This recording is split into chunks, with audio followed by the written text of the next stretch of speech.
అభ్యంతరాలు పట్టించుకోకుండా సభలో విభజన బిల్లు ప్రవేశపెట్టడంపై వైకాపా ఎమ్మెల్యేలు తీవ్రంగా స్పందించారు. అసెంబ్లీ మీడియా పాయింట్ వద్ద బిల్లు ప్రతిని చించేయడంతో పాటు తగలబెట్టారు.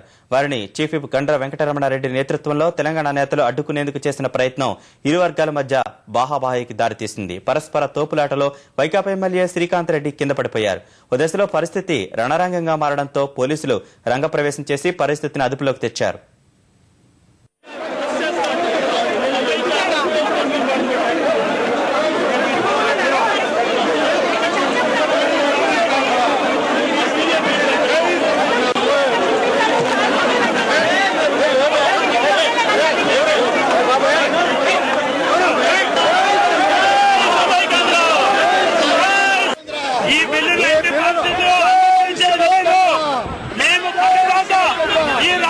సమైక్యంగా ఉంచడానికి పోరాడతాము.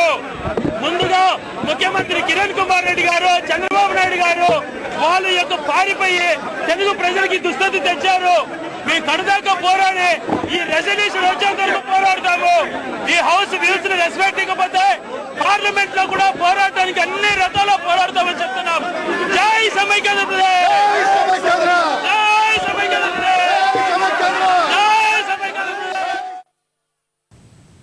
తెలంగాణ ప్రజల ఆకాంక్ష నెరవేరే సమయంలో సీమాంధ్ర నాయకులు సంయమనం పాటించాలని చీఫ్ విప్ గండ్ర వెంకటరమణారెడ్డి కోరారు. తెలంగాణ రాష్ట్ర ఏర్పాటుకు అందరూ సహకరించాలని విజ్ఞప్తి చేశారు. బిల్లు ప్రతులను చింపిన తెదేపా, వైకాపా శాసనసభ్యులపై గండ్ర తీవ్రస్థాయిలో విరుచుకుపడ్డారు. ఈ రోజు తెలుగుదేశం పార్టీ నాయకులను అడుగుతా ఉన్నాం. గతంలో రాష్ట్రపతి గారిని కలిసి మీరు ఆ గౌరవానికి, ఆ కుర్చీకి ఇచ్చేటువంటి గౌరవం ఇదేనా అడుగుతా ఉన్నాం. ఈ రోజు ఏ యొక్క యోజన శ్రామిక రైతు పార్టీ అధ్యక్షుడిగా ఉండేటువంటి జగన్మోహన్ రెడ్డి, ఆయన యొక్క శిష్య బృందం ఈ రోజు వివరించినటువంటి తీరు చాలా దుర్మార్గంగా ఉంది.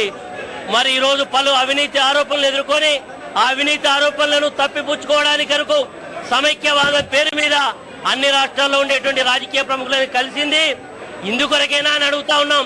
నిజంగా దమ్ము, ధైర్యం, చిత్తశుద్ధి ఉంటే ఈ యొక్క ప్రజల యొక్క సమస్యలు చర్చించేటువంటి ఈ దేవాలయంలో చర్చించాలి తప్ప ఈ రకంగా వివరించి 4.5 కోట్ల తెలంగాణ ప్రజల యొక్క ఆత్మ గౌరవాన్ని మరి అడ్డుకునే విధంగా వ్యవహరించడం ఇది సరైన పద్ధతి కాదని చెప్తా ఉన్నాం.